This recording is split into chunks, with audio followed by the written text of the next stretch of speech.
Did you know the Igbo verb Agba has many meanings depending on context? Let's check it out. Ha na-agba ball. They are playing ball. Agba means playing. Anyị na-agba egwu.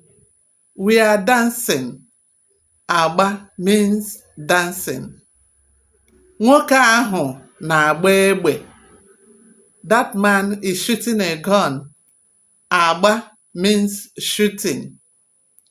Ị na-agba ọsọ. You are running.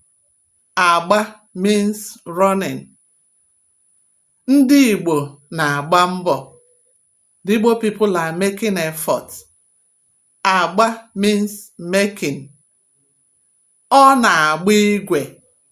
He or she is riding a bicycle. Agba means riding. Anyị na-agba egusi. We are shelling melon. Agba means shelling, and so many other examples. So you see, one verb, many meanings, but the context reveals each meaning immediately. That is the beauty of Igbo language.